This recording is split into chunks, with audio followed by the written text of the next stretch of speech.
अगर मेरे जो उसूल है, जो मेरे सिद्धांत है, अगर उस काम को पूरा नहीं किया गया तो मैं कुछ भी कर सकता हूँ। आप जानते हैं मेरा मिजाज कैसा है।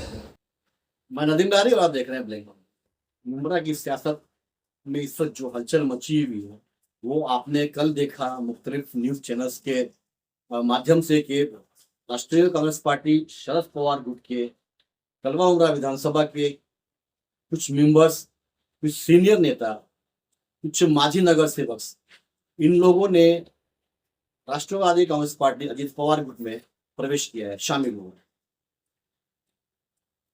इन मेंबर्स में, इन राष्ट्रवादी कांग्रेस पार्टी के कार्यकर्ताओं में सबसे पहला नाम जफर नोमानी का आया, जो कि इस वक्त अभी मौजूदा वक्त में राष्ट्रवादी कांग्रेस पार्टी अजीत पवार गुट के कलवा उमरा विधानसभा के अध्यक्ष बनाए गए हैं। साथ में उनके नेहा नायक हैं, मोहम्मद कफील हैं, अशील राउत है, इब्राहिम राउत है। इस तरह से बहुत सारे लोग जो है मुमरा के राष्ट्रवादी कांग्रेस पार्टी शरद पवार गुट को छोड़ करके राष्ट्रवादी कांग्रेस पार्टी अजीत पवार गुट में शामिल हुई।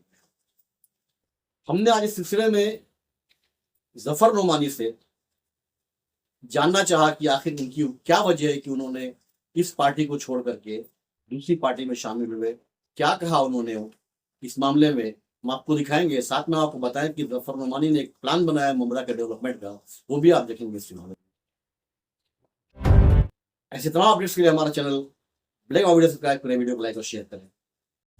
ब्लैक बम्बू की नई अपडेट्स के लिए बेल आइकन दबाकर सब्सक्राइब करें। जफर भाई, सबसे पहले तो आप मुबारकबाद कि आप राष्ट्रवादी कांग्रेस पार्टी अजीत पवार गुट के कलवा उमरा विधानसभा के अध्यक्ष बनाए गए। सीधा सवाल, पिछली पार्टी क्यों छोड़ी? पार्टी कहाँ छोड़ा हमने? हम तो पार्टी छोड़े ही नहीं है।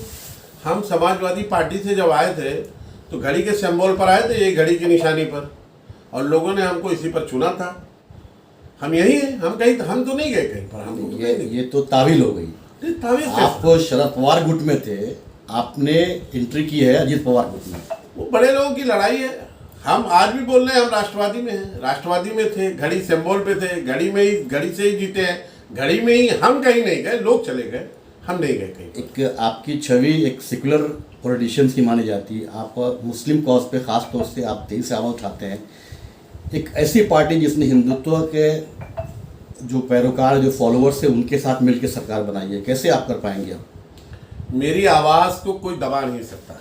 मेरा एक वसूल है, मेरा यही सिद्धांत रहा है, जब भी कहीं पर भी किसी भी मजहब के खिलाफ या उसके मानने वालों के खिलाफ या उसके धार्मिक स्थल पर जब भी कोई भी इस तरीके की नाजेबा हरकत होगी, जफर नोमानी उसी बेबाकी के साथ अपनी आवाज़ को बुलंद रखेगा और हमेशा गरीबों, मजलूमों और बेसहारों के साथ, दबे कुचलों के साथ, जिनके साथ नाइंसाफ़ी होगी, उनके साथ इससे कड़क अल्फाज में बोलेगा, चाहे वो कोई भी हो, चाहे हमारी ही पार्टी का कोई लीडर हो। अगर वो इस तरीके की स्टेटमेंट, उसका स्टेटमेंट इस तरीके का है कि जिससे लोगों को तकलीफ हो, जफर नोमानी की आवाज़ को कोई बंद नहीं कर सकता। मुमरा में डेवलपमेंट की जो तस्वीर है वो आपके सामने है, नया क्या करेंगे आप लोग? मैं एक कारपोरेटर हूँ, मैं अपनी हैसियत के मुताबिक बात करूँगा, मैं बहुत ज़्यादा हवा में बात नहीं करूँगा। आप कारपोरेटर थे जी, अभी आप कलवा उमरा विधानसभा के अध्यक्ष हैं। आपके कार्यफल में जो है ये पूरा एरिया आएगा, आप क्या करेंगे? आप बहुत सारी चीज़ें हैं। मैं आपको इन्फॉर्मेशन के लिए तौर पे बता दूं कि जैसे मैंने अपने टाइम पीरियड में मैंने एक मांगनी की थी कम्युनिटी हॉल की और लाइब्रेरी की। अल्हम्दुलिल्लाह उसका काम चालू है। उसका और भी लोगों ने लेटरबाजी की थी, लेटर दिया है बहुत सारी पार्टियों ने, लेकिन मैंने इसके लिए हाउस में आवाज़ उठाई तो उसका काम चालू है। मेरा सबसे पहला टारगेट ये होगा कि जो गुलाब पाक मार्केट है और जिसकी वजह से हमारे शहर में ट्रैफिक का मसला दिन ब दिन बढ़ते जा रहा है, मैं इस मौजू को और इस विषय को कैसे ख़त्म करूं, ये मेरा सबसे पहला टारगेट होगा। इंशाल्लाह मैं पूरी कोशिश करूंगा कि इस गुलाब पाक मार्केट को कहाँ शिफ्ट किया जाए, सही जगह, लीगल जगह पर, ताकि इनको बार बार उजड़ने की ज़रूरत ना पड़े। क्योंकि ये गरीब तबके के लोग हैं, अपना झोपड़ा बनाते हैं, फिर महानगर पालिका इन पर बार बार कार्रवाई करती है। लोगों को भी तकलीफ है आने जाने की, ये रोजी रोटी कमावे, उससे कोई एतराज़ नहीं है, लेकिन लोगों को जो ट्रैफिक का मसला है, इंशाल्लाह मैं इसको सबसे पहले हल करने की कोशिश करूँगा। ये मेरा एक यकीन है, मैं कोशिश करूंगा, अल्लाह की जात पर मुझे यकीन है कि मैं इसका रास्ता ज़रूर निकालने की प्लान कोशिश। क्या रहेगा आपका?